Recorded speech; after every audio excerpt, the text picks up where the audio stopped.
Dis, tu me conseillerais quoi en comics Star Wars? Ça dépend. Univers canon ou légende? Celui avec des Jedi?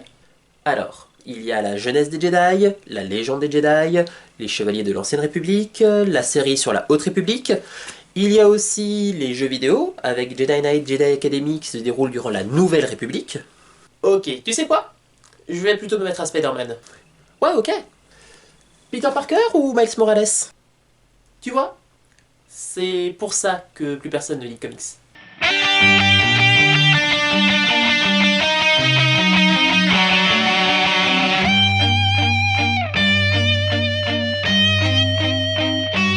Salutations les gens. Il n'est pas toujours simple de rentrer dans un grand univers étendu. C'est le cas de Star Wars.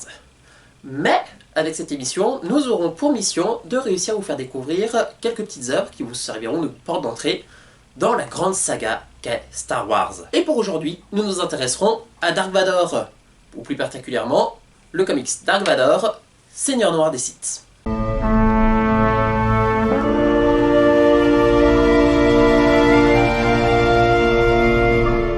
Notre Seigneur Noir des Sith a eu droit à une série d'apparitions et d'histoires tout au cours de la saga, que ce soit des romans, des bandes dessinées ou des apparitions dans les films et les séries.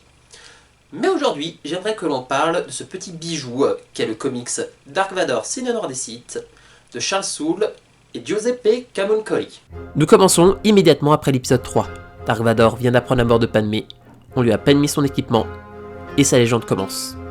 Nous suivrons un tout jeune Vador qui va devoir apprendre à devenir un Sith, imposer sa place dans l'armée, et traquer les survivants de l'ordre Jedi, mais aussi détruire ceux qui restent d'Anakin Skywalker. Anakin était l'élu? Il avait le destin de la galaxie entre ses mains? Dark Vador la façonnera sous sa poigne. À travers son ascension, nous suivrons les événements et les conséquences de la chute de l'ordre Jedi et de la République, entre répression de systèmes qui restent attachés aux anciennes valeurs de la République, ou la traque des survivants de l'ordre Jedi. Et c'est là qui fait toute la puissance du récit de Charles Soule. On a là l'aventure épique de Star Wars, où les actions de notre anti-héros vont chaque jour un peu plus marquer la galaxie, le tout sublimé par le dessin de Camuncoli, qui apporte un dynamisme plus que bienvenu, notamment pour les scènes de combat au sabre laser, tout en donnant une introspection dans l'esprit de Dark Vador. Mais surtout, les auteurs réussissent à éviter l'écueil le plus massif dans lequel beaucoup de personnes se vautrent généralement, le fanservice. Pour ça, comparons notre livre au film Solo. Vous vous rappelez cette gêne quand on a tout découvert d'Han Solo en un film? Non, vraiment, hein. On avait découvert comment il avait eu son flingue iconique, comment il a rencontré Chewie, comment il a eu le Faucon Millenium, comment il a rencontré Lando du coup, puis on a vu aussi comment il avait accompli la course de Kessel, puis on a même compris ce que c'était ce délire avec les dés, bref, on a tout eu en un seul film. Tout allait trop vite.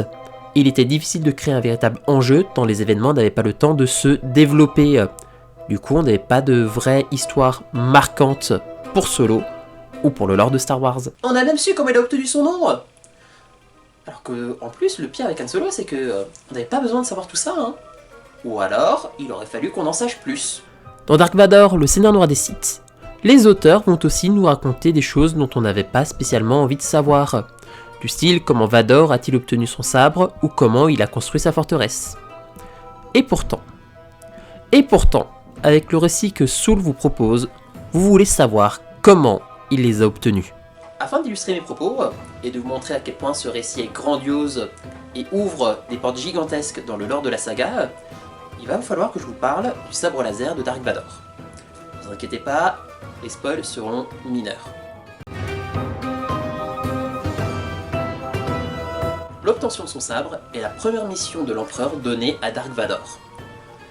Afin d'être appelé Seigneur Noir des Sith, il devra avoir son sabre de couleur rouge.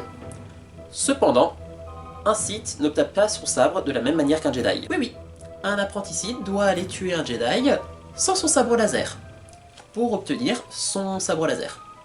Au Jedi. Enfin, qui du coup revient au Sith. Bref, c'est plutôt compliqué quand vous avez eu l'Ordre 66 et que vous avez éliminé la quasi-totalité des Jedi.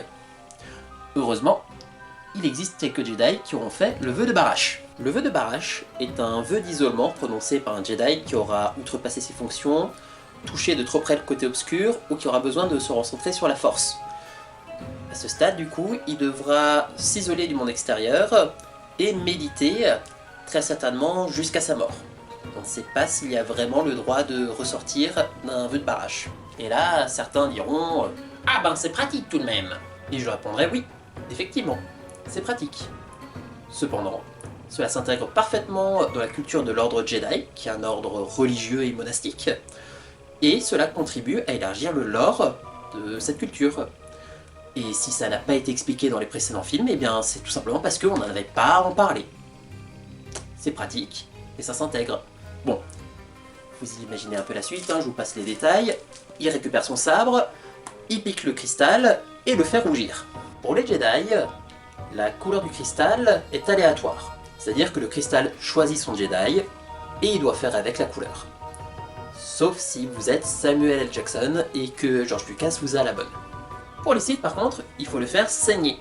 C'est-à-dire l'imprégner du côté obscur de la force et faire souffrir le cristal Kyber pour lui donner cette couleur rouge sang.